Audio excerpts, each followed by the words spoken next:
Swastiastu, Namo Buddhaya, Salam Kebajikan, Rahayu. Sebelum pembahasan ini dimulai, izinkan saya memperkenalkan diri terlebih dahulu. Perkenalkan, saya Intan Aijah Islami selaku MC yang akan memandu podcast kali ini. Selamat datang di podcast Zona Geografi. Tentunya di sini saya tidak sendiri. Di sini saya ada teman-teman nih yang cantik dan ganteng tentunya. Boleh diperkenalkan kakak? Perkenalkan, saya Kartika Kamasari absen 14. Kenalkan, nama saya Rezaki Salita Rosteli, nomor absen 16. Kenalkan, nama saya Muhammad Bilal Alwarsa, nomor absen 20. Perkenalkan, saya Alvino Pratama. Nah, itulah teman-teman saya yang akan menemani obrolan kali ini. Gimana nih kabarnya kalian? Lagi sibuk apa nih? Tugas nih. Aduh, Sampai pusing ini. sampai pusing ya? Super hektik ya. Iya nih, SMA pada sibuk-sibuk dan gak ada waktu sama sekali. Oke teman-teman, jadi di podcast kali ini kita bakal ngobrol santai tentang geografi. Seperti yang kita tahu, geografi itu gak cuma soal peta dan gunung saja, tetapi tentang hubungan manusia dan pengaruhnya. Lewat obrolan kali ini, semoga konsep geografi lebih mudah dipahami ya. Sekarang kita masuk materi yang akan dibahas, yaitu konsep geografi.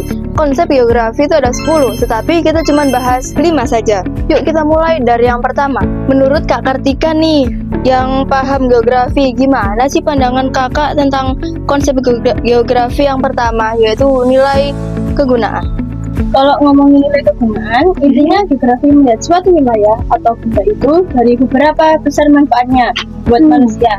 Misalnya, sungai bisa dipakai untuk sumber air, transportasi, bahkan wisata. Betul.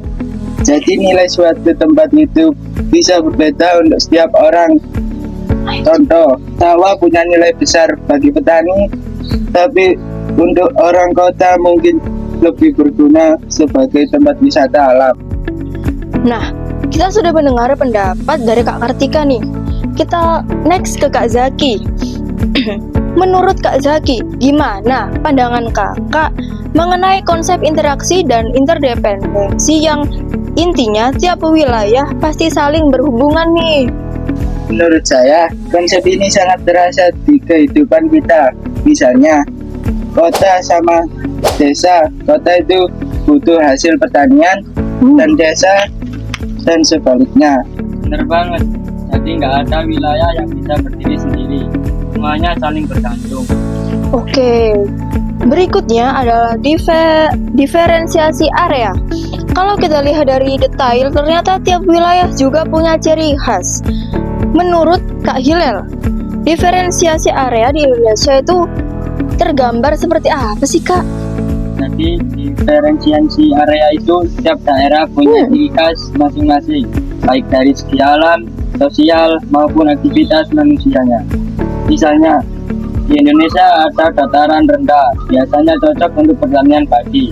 Sedangkan dataran tinggi lebih cocok untuk perkebunan teh atau kopi.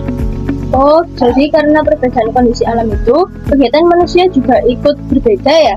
Ya, betul. Oke, kalau tadi kita bahas perbedaan antar wilayah, sekarang kita masuk ke konsep aglomerasi. Konsep ini agak beda, karena membahas pemusatan aktivitas di satu lokasi. Menurut Kak Vino, gimana sih contoh gampangnya dari konsep aglomerasi ini? Konsep aglomerasi itu pada dasarnya tentang pemusatan kegiatan atau aktivitas di satu lokasi. Contoh gampangnya kawasan Malioboro bisa toko, wisata, kuliner. Intinya, aglomerasi bisa terjadi di mana saja selama ada pemusatan aktivitas. Nah, menurut Kak Kartika lagi nih, dari contoh aglomerasi tadi, kira-kira bagaimana konsep keterkaitan ruang ini terlihat di kehidupan sehari-hari? Konsep keterkaitan ruang itu menunjukkan satu wilayah terhubung dan mempengaruhi satu sama lain. Misalnya pembangunan jalan tol di suatu daerah tidak hanya berdampak di sana, tapi juga di wilayah lain juga terhubung distribusi. Oke, jadi kesimpulannya, manusia dan lingkungan tidak bisa dipisahkan karena saling mempengaruhinya. Wah, seru banget nih obrolan kali ini. Semoga yang mendengar juga enjoy ya. Baik teman-teman, itulah pembahasan tentang konsep geografi kali ini. Terima kasih sudah mendengarkan. Saya Tanah Jaya Sami selaku MC pamit undur diri.